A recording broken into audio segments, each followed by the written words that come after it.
Hi everybody.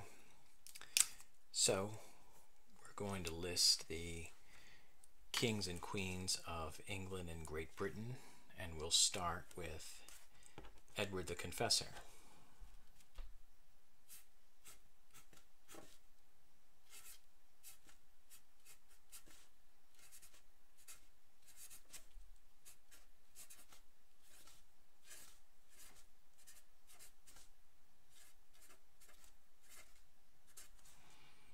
Edward wasn't the first king of England, but we have to start somewhere, and Edward built Westminster Abbey, where all subsequent monarchs of England and Great Britain were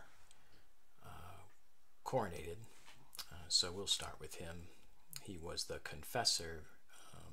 Confessor was akin to a saint, meaning he didn't die a martyr's death, but was still considered holy.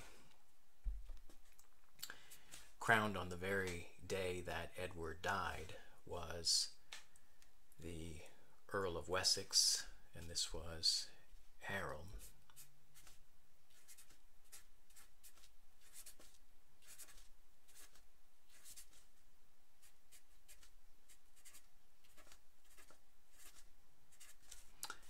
Harold Godwinson, son of Godwin. Earl Godwin was the second most powerful man next to Edward the Confessor. But Harold was defeated at the Battle of Hastings in 1066 by a man whom Edward supposedly had promised the crown, and this was William of Normandy, who subsequently to the Battle of Hastings is known in history as William the Conqueror.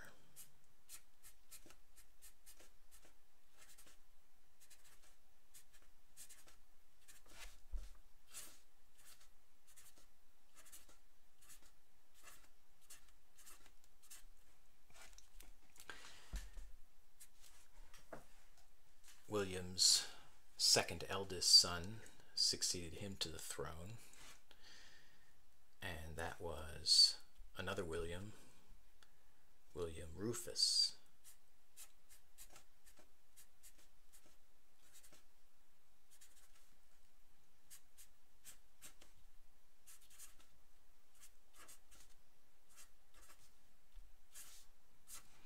Or William the Red. Maybe he had red hair, maybe he had a reddish complexion, we don't know, but that's what that meant. William did not get along with his younger brother, and history accuses his younger brother of having him killed in a hunting accident. Be that as it may, William was killed mysteriously in a hunting accident, and assuming the throne was his younger brother Henry.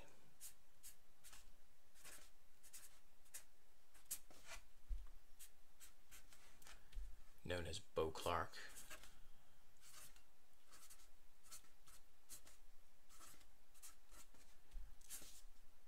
Or the Learned.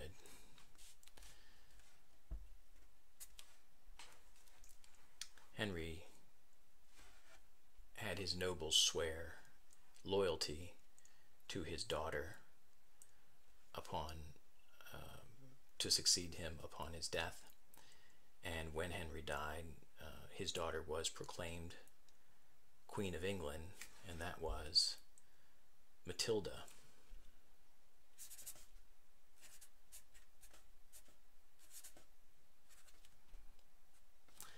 But before Matilda could be coronated, her cousin her cousin Stephen of Blois, seized the throne, causing a civil war known as the Anarchy.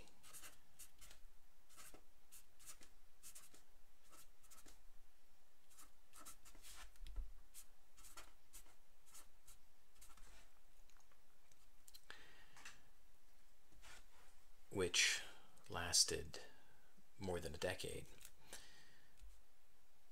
The result being that Stephen remained king in his lifetime, but when he died, the throne passed back to Matilda's family, and upon Stephen's death, Matilda's son became king, and that was Henry II.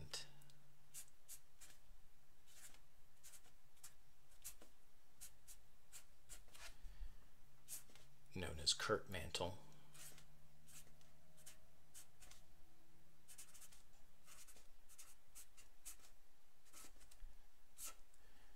Or short coat, from the cape that he wore. After a tumultuous reign, Henry was succeeded by his son, the notorious or notable Richard the Lionheart.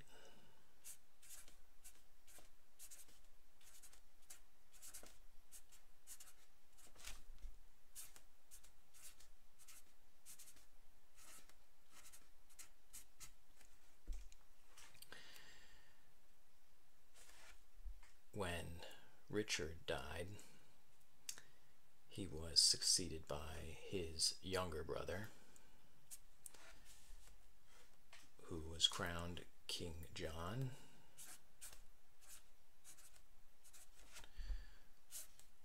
who is also known as Lackland.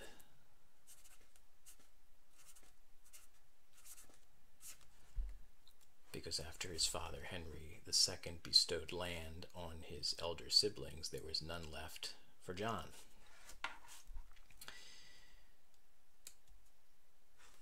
John's died after a tenure which resulted in Magna Carta, and was succeeded by his son Henry.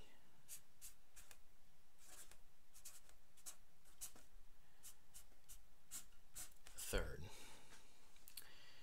Henry's rule did not please the nobles of the land, and they, through battle, forcibly compelled him to basically abdicate, or at least deposed him temporarily, it turned out. But after the throne was restored to the original bloodline, Henry died, and his son, a much different man, was coronated, and this was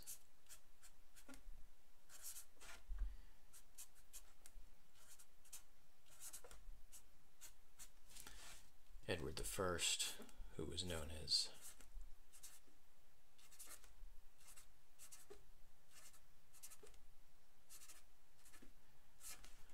Longshanks, because he was tall. Also known as Hammer of the Scots, because his relentless campaigns to try to conquer Scotland, a task at which he did not succeed.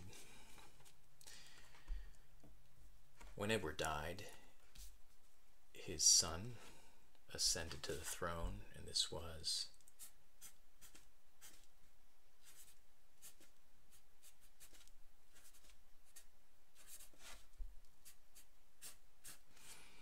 Edward II. But Edward seemed more interested in his court favorites, including his most favorite, the Knight Piers Gaveston.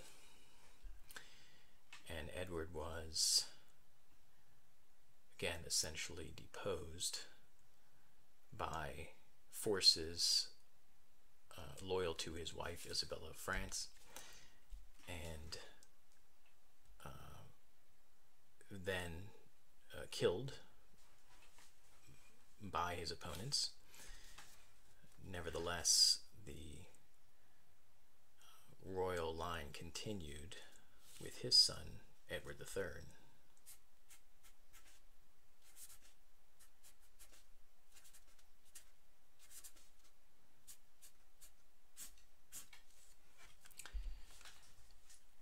III, who made it his life's work to try to conquer as much of France as possible and incorporate those lands under English authority, and who made tremendous gains toward that goal during his lifetime. Edward III eventually died after a reign of more than 50 years and was succeeded by his grandson,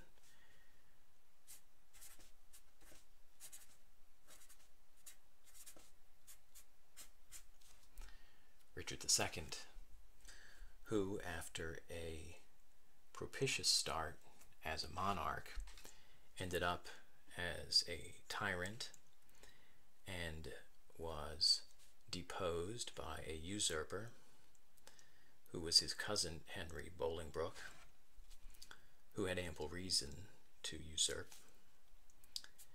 and Henry Bolingbroke became Henry IV.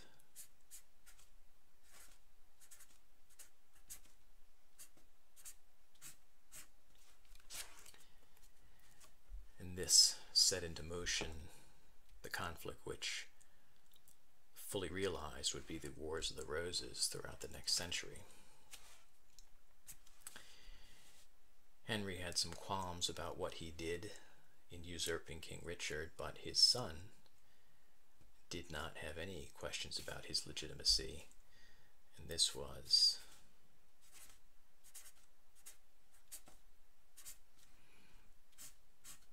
Henry V, whose victories in France in continuing the effort of Edward III resulted in a treaty which meant that Henry's son would be king of both France and England, and in fact that is exactly what happened. Henry's successor was his son,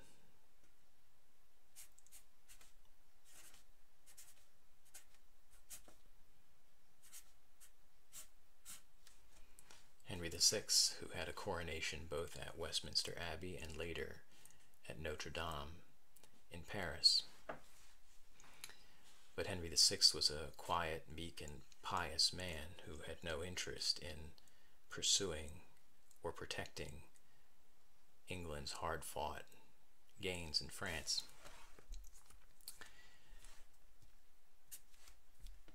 Henry was ultimately a casualty in the Wars of the Roses, killed on order of the ultimate victor of that conflict, which was Henry's successor,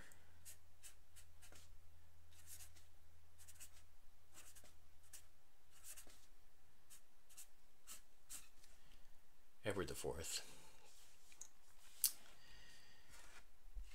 Edward squandered the opportunity to bring stability and order to the realm by his marriage to a commoner, Elizabeth Woodville, and his favoritism toward her family, which prolonged conflict and consternation throughout England. Edward was not able to heal those rifts and died rather prematurely of illness. His oldest son was proclaimed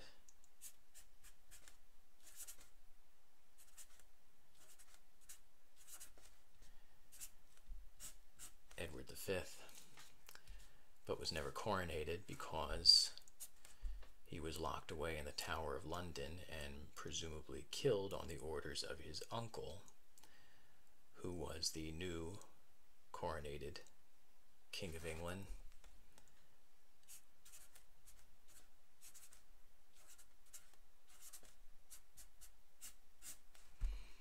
Richard III,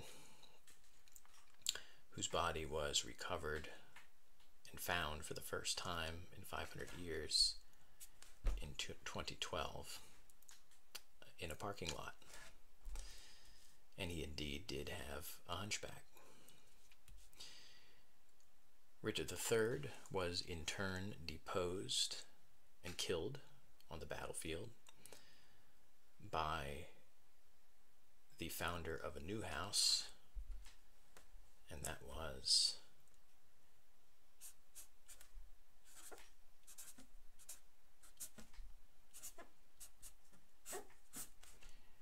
Henry VII, founder of the House of Tudor, which originated in Wales.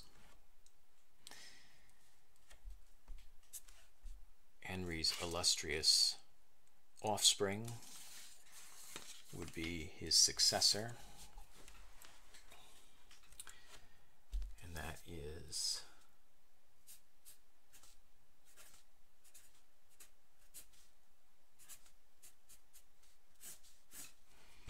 Henry VIII. 6 wives,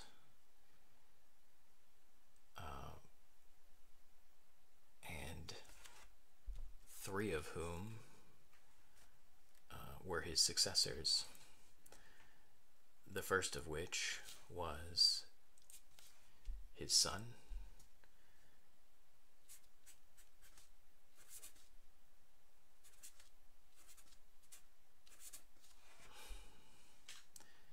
Edward VI, who was only 9 years old when he was crowned and who died at the age of 15.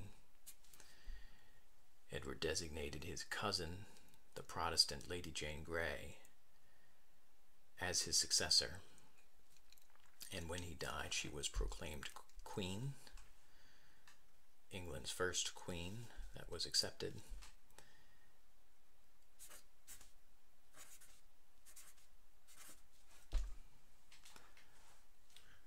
But she only lasted 9 days as the recognized Queen of England, because Henry's eldest child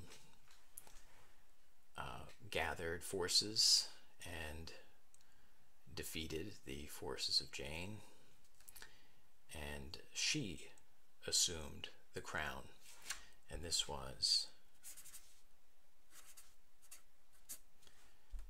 Mary, who was the daughter of Henry VIII and his first wife, Catherine of Aragon. Mary had a brief reign of only 5 years, during which she tried to restore Catholicism to England but failed, and Protestantism would be firmly established by Mary's successor, her half-sister,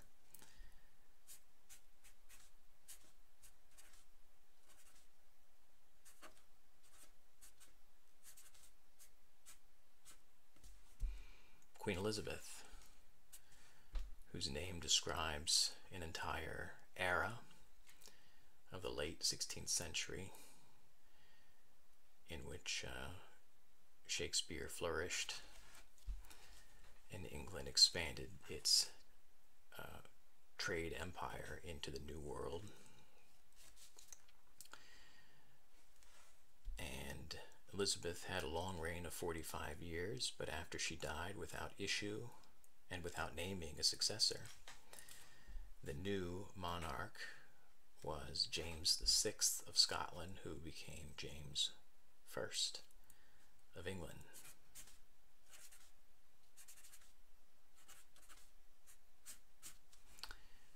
And at this point, the crowns of England and Scotland were united. James I was succeeded by his son,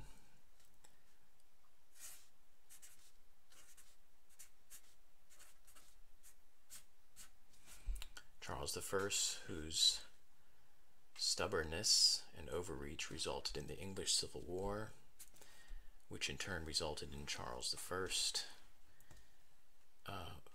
having his head chopped off. Charles's immediate successor was the Lord Protector Oliver Cromwell, but he was not a king, so we won't list him. The next king was Charles' son,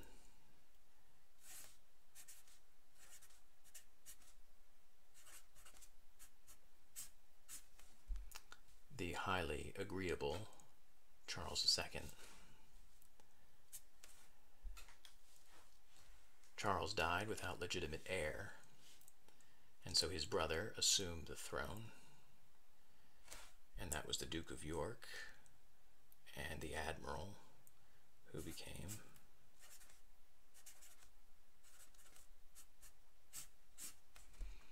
James II. But James's rule turned out to be highly unpopular, and so he was invited to leave the kingdom, which he did.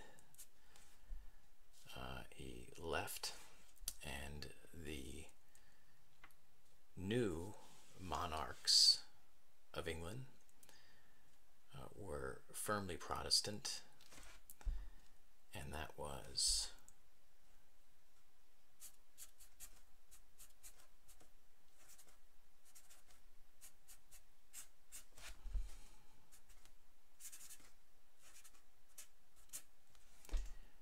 William of Orange of the Netherlands, and Queen Mary.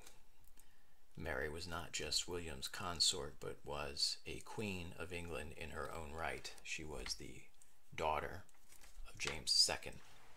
So this was a co-monarchy. William and Mary died without issue, and so the throne passed to Mary's sister,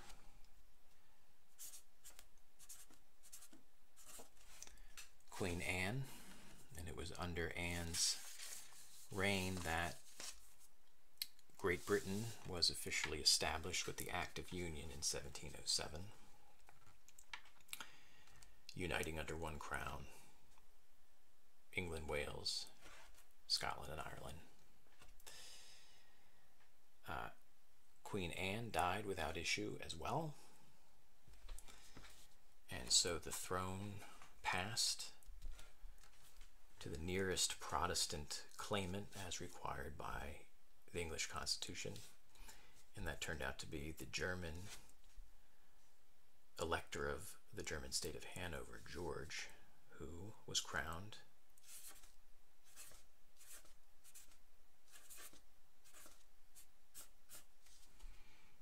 King George.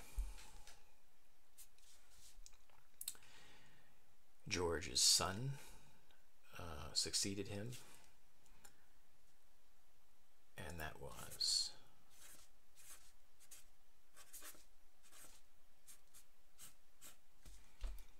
George II. All the Georges had conflicted relationships with their firstborn, and that was the case here. George's second firstborn died prematurely, and so he was succeeded by his grandson,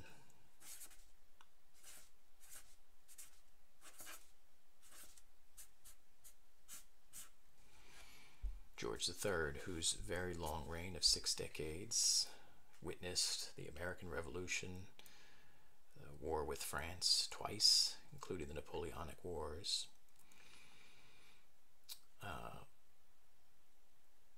and King George, of course,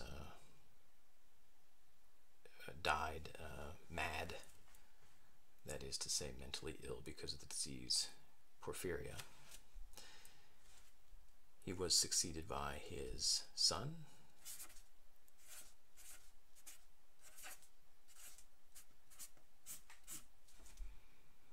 the posh and stylish George IV, but he died without legitimate issue, and so was succeeded by his brother,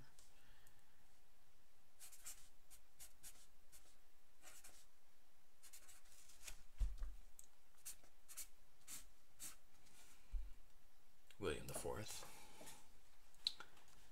who also died without legitimate issue, and so after his death, the throne passed to a young woman of only 18 years, and that was Victoria.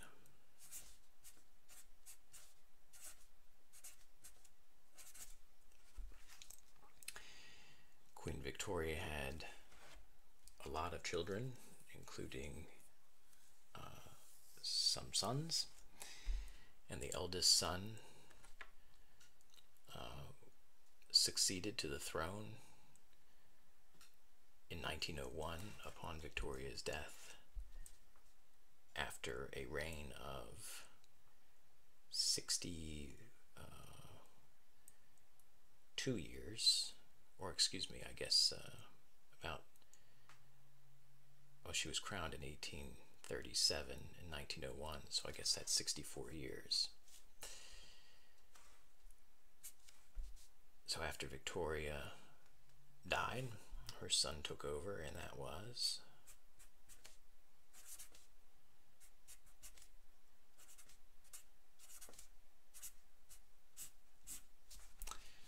the fun-loving Edward the Seventh, who would have made his parents proud as king. They did not think that he had it in him to take the role seriously, but he did. When he died, his son followed him to the throne, and that was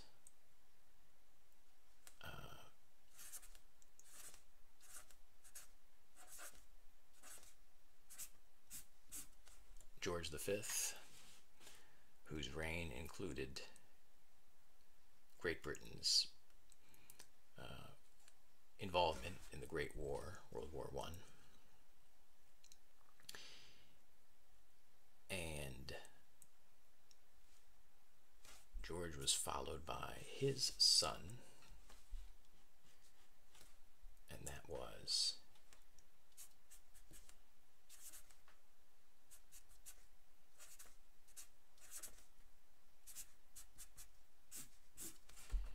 Edward VIII. But Edward, as king, wanted to marry an unacceptable woman, the American Wallis Simpson, who had been divorced and who was simply considered not an appropriate consort for the king. But love being stronger than royal duty, in this case, Edward abdicated and married Wallis Simpson. So his brother assumed the throne and was coronated as George VI.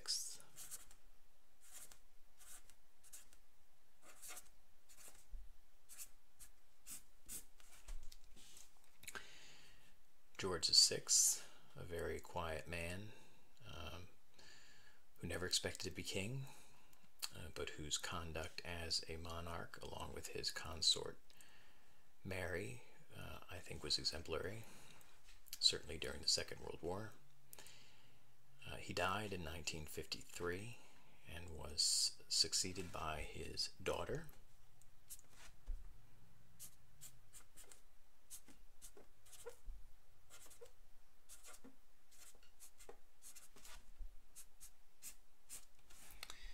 the current monarch of the United Kingdom, Elizabeth II,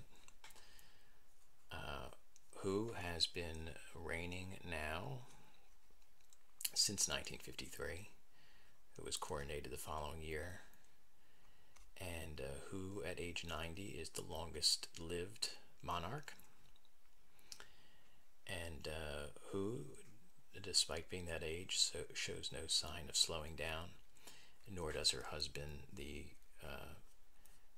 Duke of Buckingham, Prince Philip, who is in his early 90s as well. And of course, Elizabeth's royal line will continue for as long as the British people want it that way. There are certainly successors waiting in the wings, but we hope that she's around for a long time. So that is our list of monarchs of England and Great Britain, and later the United Kingdom too. Thank you for watching, and see you next time.